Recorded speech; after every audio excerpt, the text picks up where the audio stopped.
Good evening प्यारे बच्चों, मैं आपका अपना राकेश यादव सर। आज हम लोग पढ़ने वाले हैं क्लास 10th के केमिस्ट्री का चैप्टर रासायनिक अभिक्रिया एवं समीकरण। ये चैप्टर 1 है और इसके पहले हम लोगों ने पहले पार्ट और दूसरे पार्ट को पढ़ा। अभी हम लोग पढ़ेंगे तीसरे एवं अंतिम पार्ट को। ठीक है, चलिए। सबसे पहला क्वेश्चन है ऑक्सीकरण यानी ऑक्सीडेशन क्या है। ध्यान समझते हैं इसको। ऑक्सीडेशन, देखिए ऑक्सीकरण क्या है? वैसी रासायनिक अभिक्रिया जिसमें ऑक्सीजन जुड़ता है तथा हाइड्रोजन अलग होता है, उसे हम लोग क्या कहते हैं? ऑक्सीकरण अभिक्रिया। क्या समझा हम लोगों ने? वैसी रासायनिक अभिक्रिया जिसमें क्या होता है, ऑक्सीजन O2 जो है वो क्या होता है, जुड़ता है, और हाइड्रोजन क्या होता है, अलग होता है। उसी को हम लोग क्या कहते हैं? उसी को हम लोग कहते हैं ऑक्सीकरण अभिक्रिया। ठीक है, वैसी रासायनिक अभिक्रिया जिसमें क्या होता है, ऑक्सीजन जुड़ता है और हाइड्रोजन अलग होता है, उसी को हम लोग क्या कहते हैं? ऑक्सीकरण अभिक्रिया। ठीक है, जैसे देखिए कार्बन है, उसमें क्या जुड़ रहा है, ऑक्सीजन जुड़ रहा है, तो क्या बन गया इधर? Carbon dioxide. अब देखिए एस में यानी हो गया सल्फर, यहाँ O2 क्या है, ऑक्सीजन। सल्फर और ऑक्सीजन के साथ ऑक्सीजन जुटा, क्या बन गया? Sulphur dioxide. ठीक है, तो हम लोगों ने सीखा कि वैसी रासायनिक अभिक्रिया जिसमें ऑक्सीजन जुटेगा और हाइड्रोजन हटेगा यानी अलग होगा, उसको हम लोग क्या कहेंगे? ऑक्सीकरण अभिक्रिया। ठीक है, अब हम लोग देखते हैं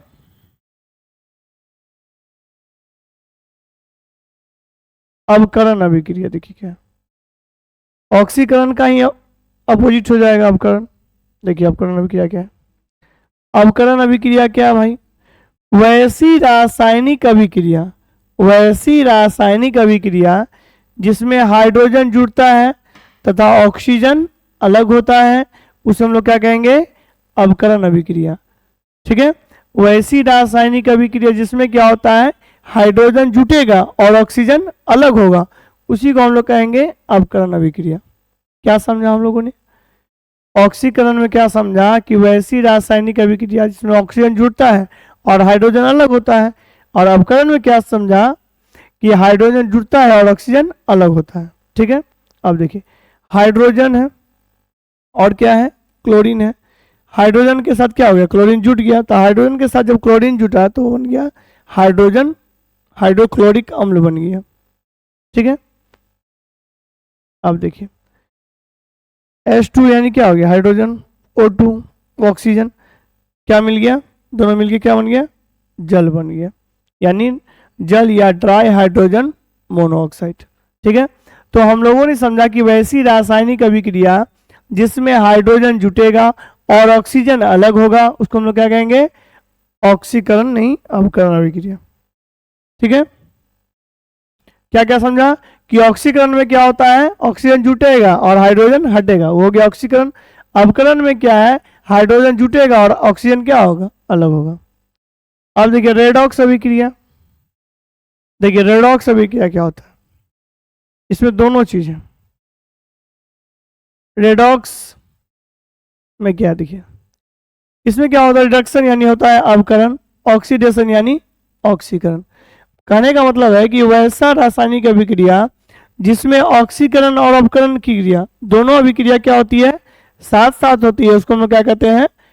रेडॉक्स अभिक्रिया। देखिए वैसी रासायनिक अभिक्रिया जिसमें ऑक्सीकरण और अवकरण की क्रिया साथ साथ होती है, उसे हम लोग क्या कहते हैं? रेडॉक्स अभिक्रिया। क्या समझा हम लोगों ने?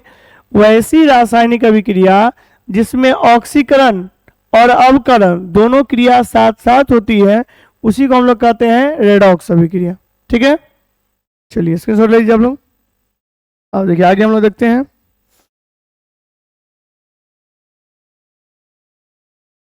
देखिए क्या हो रहा है, इसमें क्या हो रहा है, ये एक एग्जांपल है, इसके माध्यम से देखिए इसमें क्या हो रहा है। हाइड्रोजन है, ये क्या है, ऑक्सीजन इसमें जुड़ रहा है, तो कौन सा क्रिया हो रहा है, ऑक्सीकरण। और इसमें क्या हो रहा है, ऑक्सीकरण हो गया, और इसमें क्या हो गया कि इसमें ऑक्सीजन क्या हो रहा है, लॉस हो रहा है, तो क्या हो गया, अवकरण। इसमें क्या हो रहा है, ऑक्सीजन जुट रहा है तो हो गया ऑक्सीकरण। इसमें ऑक्सीजन क्या हो रहा है, लॉस हो रहा है, इसको कहेंगे अवकरण। देखिए क्वेश्चन क्या, इंपॉर्टेंट क्वेश्चन है ये। एक उदाहरण द्वारा दर्शाइए कि ऑक्सीकरण और अवकरण की क्रिया साथ साथ होती है। एक उदाहरण द्वारा दर्शाइए कि ऑक्सीकरण और अवकरण की क्रिया क्या होती है, साथ साथ होती है। देखिए यहाँ पे क्या हो रहा है, ऑक्सीजन क्या हो रहा है, जुट रहा है, यहाँ क्या हो रहा है, ऑक्सीजन का लॉस हो रहा है। यही एक एग्जाम्पल है। इस एग्जाम्पल को हम लोग लैंग्वेज में लिखेंगे कैसे, देखिए इस समीकरण में Cu से ऑक्सीजन हटाने की क्रिया हो रही है। Cu से क्या हो रहा है, ऑक्सीजन हटाने का क्रिया हो रहा है, अतः यह कौन क्रिया है, अवकरण अभिक्रिया है। ठीक है, यानी ऑक्सीजन हटाने का क्रिया हो रहा है तो कौन क्रिया हो रहा है, अवकरण क्रिया हो रहा है। अब देखिए, और हाइड्रोजन के साथ ऑक्सीजन जुटने का क्रिया हो रहा है। जब हाइड्रोजन के साथ ऑक्सीजन जुटेगा तो उसको हम लोग क्या कहेंगे, ऑक्सीकरण। तो ये जो एग्जाम्पल है इसमें क्या हो रहा है, दोनों क्रिया हो रहा है। ठीक है, इस प्रकार हम देखते हैं कि दिए गए समीकरण में ऑक्सीकरण तथा अवकरण की क्रिया साथ साथ हो रही है।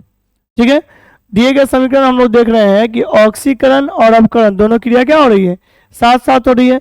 क्योंकि इसमें क्या हो रहा है, ऑक्सीजन को हटाने का काम किया जा रहा है। जब ऑक्सीजन को हटाने का काम करेंगे तो क्या हो जाएगा, अवकरण हो जाएगा। जब ऑक्सीजन को जुटने का काम होगा तो क्या हो जाएगा, ऑक्सीकरण।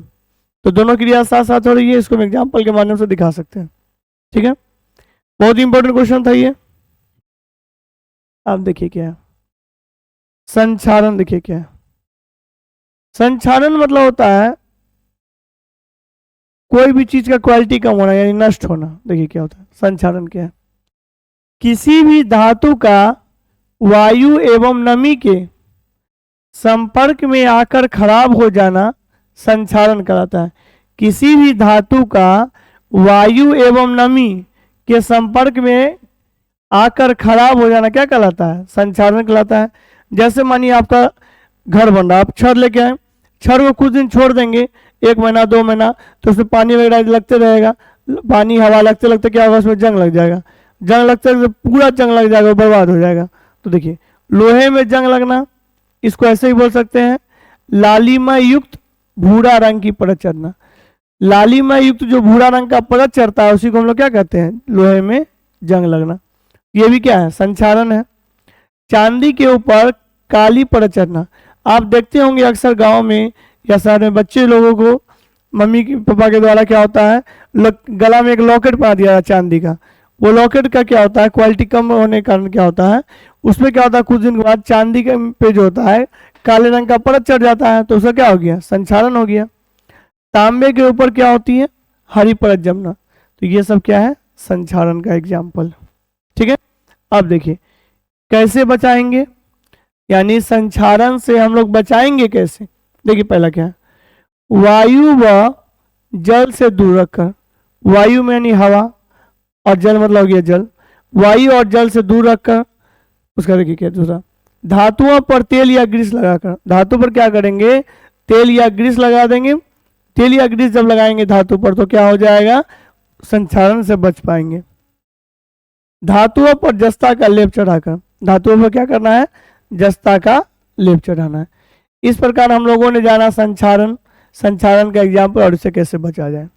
ठीक है, देखिए जो भी टॉपिक आपको पढ़ाया जा रहा है बिल्कुल बेसिक और बहुत ही अच्छी तरीके से पढ़ाया जा रहा है। लगातार सुबह से शाम तक क्लास लेने के बाद भी मैं कुछ समय निकालता हूँ, रात के भी 11 बज रहे हैं, कि आप लोगों के लिए कि आप यूट्यूब पर जो बच्चे जुड़े हुए हैं उनको रेगुलर वीडियो मिलता रहे। ठीक है, इसलिए जो भी बच्चे मेरे वीडियो को देख रहे हैं मेरे चैनल को लाइक करिए, सब्सक्राइब करें और दोस्तों के भी शेयर करें। ठीक है, चलिए आगे देखते हैं हम लोग। अब देखिए जस्तीकरण क्या है भाई, जैसे देखिए एक आदमी का बहुत सारा नाम होता है, उसी प्रकार क्या है जस्तीकरण का बहुत सारा नाम। देखिए क्या क्या नाम, जस्तीकरण भी बोलते हैं, ग्लेविनीकरण भी बोलते हैं, या सतलेपन भी बोलते हैं, तीनों एक ही चीज है। देखिए क्या है, किसी भी धातु पर जिंक या जस्ता का लेप चढ़ाना जस्तीकरण कहलाता है। किसी भी धातु पर जिंक या जस्ता का लेप चढ़ाना क्या कहलाता है, जस्तीकरण कहलाता है। ठीक है। अब देखिए क्या, अब देखिए दूसरा क्या है, दूसरा है एनोडीकरण। क्या देखिए, एल्युमिनियम धातु पर ऑक्सीजन की मोटी परत का बनना क्या कहलाता है, एनोडीकरण। यानी एल्युमिनियम धातु पर जब ऑक्सीजन का मोटा परत बन जाएगा उसी को हम लोग क्या कहते हैं, एनोडीकरण। ठीक है। अब देखिए क्या है, विकृत गंधीयता। विकृत गंधीयता मतलब होता है अलग प्रकार का गंध, अलग प्रकार का गंध यानी खराब स्मेल, यानी इसी को कहते हैं हम लोग दुर्गंधिता। देखिए, किसी तैलीय, तैलीय मतलब होता है वसा युक्त, ठीक है, वसा युक्त यानी किसी तैलीय पदार्थ का ऑक्सीजन के संपर्क में आकर खराब या दुर्गंधित हो जाना क्या कहलाता है, विकृत गंधीयता कहलाता है। किसी भी पदार्थ का ऑक्सीजन के संपर्क में आकर दुर्गंधित हो जाना या खराब हो जाना क्या कहलाता है, विकृत गंधीयता कहलाता है। ठीक है, चलिए अब हम लोग आगे देखते हैं। भोजन को दुर्गंधित होने से कैसे बचाएं, मतलब भोजन को दुर्गंध, भोजन जो खराब स्मेल करता है उसको बचाएंगे कैसे हम लोग, देखिए कैसे बचाएंगे। भोजन को दुर्गंधित होने से कैसे बचाएं, पहला, भोजन को रेफ्रिजरेटर में रखकर। भोजन को जब हम रेफ्रिजरेटर में रखेंगे तो वो क्या हो जाएगा, दुर्गंधित नहीं होगा, खराब होने से बच जाएगा। दूसरा क्या है, भोजन का ऑक्सीजन से दूर रखकर या वायुरोधी बर्तन में रखकर। भोजन को ऑक्सीजन से दूर रखेंगे, ऑक्सीजन से कब दूर रखेंगे, जब उसको वायुरोधी बर्तन में रखेंगे तब। तो बर्तन, वायुरोधी बर्तन में रखेंगे तो क्या हो जाएगा, भोजन दुर्गंध होने से, खराब गंध होने से बच जाएगा। भोजन में एंटीऑक्सीडेंट, देखिए एंटीऑक्सीडेंट जो पदार्थ होता है वो भोजन में मिलाने से क्या होता है, जल्दी खराब नहीं होता है। ठीक है, मिलाकर। ये तो रहा कि दुर्गंधिता के बारे में रहा। अब हम लोग पढ़ेंगे ज्वाला। देखिए ज्वाला जो टॉपिक है ये इंपॉर्टेंट टॉपिक है, इसको अच्छा से पढ़िए। देखिए ज्वाला क्या है, ज्वाला क्या है, देखिए जैसे मानिए कोई भी चीज जलाते हैं हम लोग, सलाई जलाते हैं, मोमबत्ती जलाते हैं, कोई भी चीज जब जलाते हैं तो उसका जो क्षेत्र होता है उसी को हम लोग क्या कहते हैं, ज्वाला कहते हैं। जैसे मानिए देखिए सलाई, जैसे सलाई को हम जलाएंगे, सलाई को जब हम जलाएंगे तो ये जो बगल में जो क्षेत्र बन रहा है यही क्या है, ज्वाला का क्षेत्र है। ठीक है, इसी प्रकार मोमबत्ती में भी क्षेत्र, देखिए इसमें ब्लू कलर का लग रहा है, पीला कलर का लग रहा है। अब देखिए हम लोग पढ़ते हैं मोमबत्ती, हम लोग देखिए ज्वाला क्या है, वह क्षेत्र जिसमें कोई गैसीय पदार्थ जलकर ताप और प्रकाश उत्पन्न करता है उसको हम लोग क्या कहते हैं, ज्वाला। ठीक है, क्या है, वह क्षेत्र जिसमें कोई गैसीय पदार्थ जलकर ताप और प्रकाश उत्पन्न करता है उसको हम लोग क्या कहते हैं, ज्वाला कहते हैं। ठीक है, देखिए मोमबत्ती में ज्वाला के 3 क्षेत्र होते हैं। मोमबत्ती जो होता है उसमें ज्वाला कितने क्षेत्र होते हैं, 3 क्षेत्र होते हैं। पहला क्षेत्र का नाम है सेंट्रल ज्वाला यानी केंद्रीय मंडल। देखिए केंद्रीय मंडल क्या होता है, यह ज्वाला का केंद्र होता है, यह क्या होता है, ज्वाला का केंद्र होता है, इसलिए इसे केंद्रीय मंडल कहा जाता है। तो हम लोगों ने जाना कि यह ज्वाला का क्या है, केंद्र है, इसलिए इसे क्या कहा जाता है, केंद्रीय मंडल। यह देखने में नीला रंग का होता है, नीला होता है, कैसा होता है, पूछेगा ऑब्जेक्टिव में कि केंद्रीय मंडल जो होता है इसका रंग कैसा होता है, देखने में नीला रंग का होता है। दहन की क्रिया नहीं होती है, इसमें क्या होती है, दहन की क्रिया नहीं होती है और इसका ताप भी क्या होता है, सबसे कम होता है। इस प्रकार हम लोगों ने पहला केंद्रीय मंडल को पढ़ा। ठीक है, स्क्रीनशॉट लीजिए आप लोग। अब देखिए, अब देखिए मोमबत्ती का फिगर बना हुआ है। अब देखिए इसका क्षेत्र, केंद्रीय मंडल। देखिए अभी हमने क्या पढ़ा कि ये जो भाग, देखिए ऊपर का जो भाग है ये किस कलर का है, ब्लू कलर का है, फिर बीच में क्या है, पीला है। तो यही सब भाग को हम लोग समझेंगे। देखिए हमने पहला क्या समझा, पहला समझा कि सेंट्रल जो जोन होता है उसका रंग क्या होता है, नीला होता है। अब देखिए प्रकाशमान मंडल, इसी का नाम है देदीप्यमान मंडल। देखिए क्या, यह इस भाग में मोम का वाष्पपूर्ण दहन होता है। इस भाग में जो है मोम का क्या होता है, वाष्पपूर्ण दहन होता है। ठीक है, यह ज्वाला का सबसे बड़ा भाग होता है। पूछेगा कि ज्वाला का सबसे बड़ा भाग कौन होता है, प्रकाशमान मंडल। इसमें से पीला प्रकाश निकलता है, देखिए निकल रहा है ना, इसमें से कौन सा प्रकाश निकलता है, पीला प्रकाश निकलता है। तो ठीक है, तो हम लोगों ने जाना कि केंद्रीय मंडल में कैसा प्रकाश निकलता है, नीला प्रकाश, ठीक है, और प्रकाशमान मंडल यानी देदीप्यमान मंडल में कैसा निकलता है, पीला प्रकाश निकलता है। अब देखिए प्रकाशहीन मंडल या अदीप्यमान मंडल क्या, देखिए इसमें मोम के वाष्प का पूर्ण दहन होता है। इसमें क्या है, मोम के वाष्प का क्या होता है, पूर्ण दहन होता है, यह ज्वाला के सबसे गर्म भाग होता है। इसमें क्या होता है, मोम के वाष्प का पूर्ण दहन होता है और यह ज्वाला का क्या होता है, सबसे गर्म भाग होता है। ठीक है, चलिए मोमबत्ती के क्षेत्र को हम लोग पढ़ लिए। अब हम लोग पढ़ेंगे दहन को। देखिए ये जो तीसरा पार्ट है, इसमें इस चैप्टर को हम लोग बिल्कुल खत्म कर देंगे। उसके बाद जो उसका क्वेश्चन आंसर होगा, ऑब्जेक्टिव होगा, वो दूसरे वीडियो में देखेंगे। देखिए क्या है दहन, क्या है, दहन माने जलना। किसी भी पदार्थ का जलना क्या कहलाता है, दहन कहलाता है। तो पदार्थ जलेगा कब, जब ऑक्सीजन रहेगा तब। किसी भी पदार्थ के जलने की क्रिया को दहन कहते हैं। बिल्कुल आसान भाषा में, किसी भी पदार्थ के जलने की क्रिया को हम लोग क्या कहते हैं, दहन कहते हैं। तथा वैसी रासायनिक अभिक्रिया जिसमें कोई पदार्थ ऑक्सीजन, पदार्थ मतलब ऑक्सीजन यानी वायु की उपस्थिति में जलकर उष्मा तथा प्रकाश उत्पन्न करता है, उसी को हम लोग क्या कहते हैं, दहन कहते हैं। यानी किसी भी पदार्थ का ऑक्सीजन की उपस्थिति में जलना और जलकर उष्मा तथा प्रकाश देना क्या कहलाता है, दहन कहलाता है। जैसे लकड़ी का जलना, इससे भी क्या होगा, उष्मा और प्रकाश होगा। कोयला जलना, ये भी अभी जलेगा तो उष्मा या प्रकाश होगा। मोमबत्ती का जलना, इससे भी क्या होता है, उष्मा और प्रकाश। यानी किसी भी पदार्थ का, कोई भी दहनशील पदार्थ का ऑक्सीजन की उपस्थिति में जलना क्या कहलाता है, दहन कहलाता है। ठीक है, अब देखिए दहन के लिए आवश्यक शर्त, कोई भी पदार्थ जलेगा, जलेगा कब, शर्त है दहनशील पदार्थ का होना। दहनशील पदार्थ मतलब होता है वैसा पदार्थ जो जलने लायक हो। जब दहनशील पदार्थ ही नहीं होगा, जलने लायक पदार्थ ही नहीं होगा, तो कैसे जलेगा। दूसरा क्या है, दहन के पोषक पदार्थ की उपस्थिति। तो दहन के पोषक पदार्थ की उपस्थिति का मतलब हुआ कि जलने के लिए जो पोषक पदार्थ है, मेन चीज क्या है जलने के लिए, ऑक्सीजन, इसकी उपस्थिति होनी चाहिए। ज्वलन ताप की प्राप्ति, यानी ज्वलन ताप की प्राप्ति होना चाहिए। ज्वलन ताप क्या है भाई, वह न्यूनतम ताप, वह कम से कम ताप जिस पर कोई भी पदार्थ जलना शुरू कर देता है, उसको क्या कहते हैं, ज्वलन ताप। इसको लोग पढ़ेंगे अभी, ठीक है, स्क्रीन शॉट लीजिए आप लोग।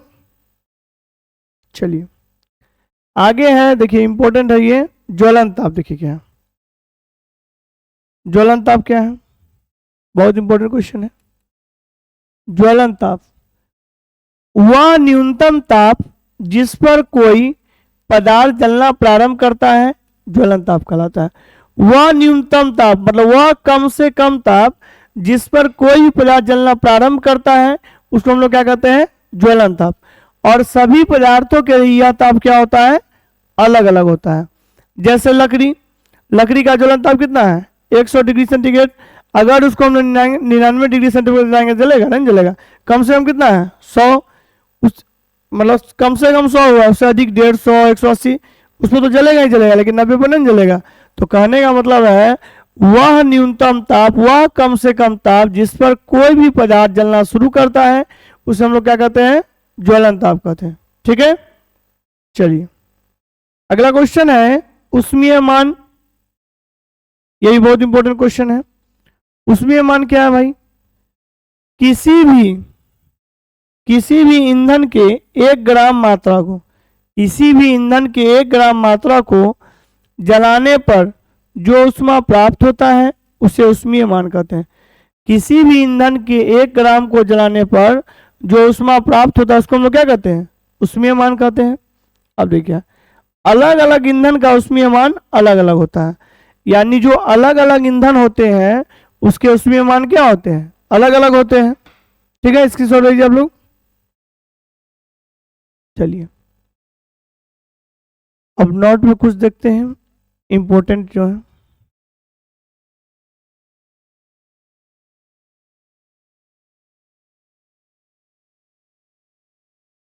अब देखिए उष्मीय मान में क्या होता है, सबसे अधिक उष्मीय मान किसका होता है, एलपीजी गैस का होता है। किसका होता है, सबसे अधिक जो उष्मीय मान होता है किसका होता है, एलपीजी का होता है। ठीक है, देखिए एलपीजी यानी लिक्विड पेट्रोलियम गैस। एलपीजी जो होता है उसमें क्या क्या होता है, ब्यूटेन होता है, प्रोपेन होता है और एथेन होता है। मुख्य रूप से क्या होता है, ब्यूटेन होता है। ठीक है, अब देखिए क्या उसमें क्या होता है, देखिए इसका सबसे अधिक उसमें मान किसका होता है, एलपीजी का कितना होता है, 55,000 किलो जूल प्रति किलोग्राम। ठीक है, पूछेगा अगर एग्जाम में कि सबसे अधिक जो होता है वो जो उसमें मान होता है किस पदार्थ का होता है, तो किस पदार्थ का होता है सबसे, देखिए अभी हम लोग पढ़ा उसमें मान, तो सबसे अधिक उसमें मान किसका होता है, एलपीजी गैस जो हम लोग घर में जलाते हैं उसका होता है। और सबसे कम उसमें मान गोबर के उपले माने गोईठा, उसका कितना होता है 6,000 से 8,000 किलो जूल प्रति किलोग्राम। ठीक है, इस प्रकार हम लोगों ने पहले चैप्टर को बिल्कुल हर एक पॉइंट को, हर एक टॉपिक को पढ़ के समाप्त कर लिया है। अब हम लोग देखेंगे नेक्स्ट जो वीडियो होगा उसमें चैप्टर से संबंधित जो जो क्वेश्चन है उसको देखेंगे और उसके बाद जो ऑब्जेक्टिव है उसको देखेंगे। जो भी क्वेश्चन बताया गया है बिल्कुल इजी कॉन्सेप्ट में बताया गया है, इसलिए जो भी बच्चे मेरे वीडियो को देख रहे हैं मेरे चैनल को लाइक करें, सब्सक्राइब करें और दोस्तों के बीच शेयर करें। जय हिंद, जय भारत।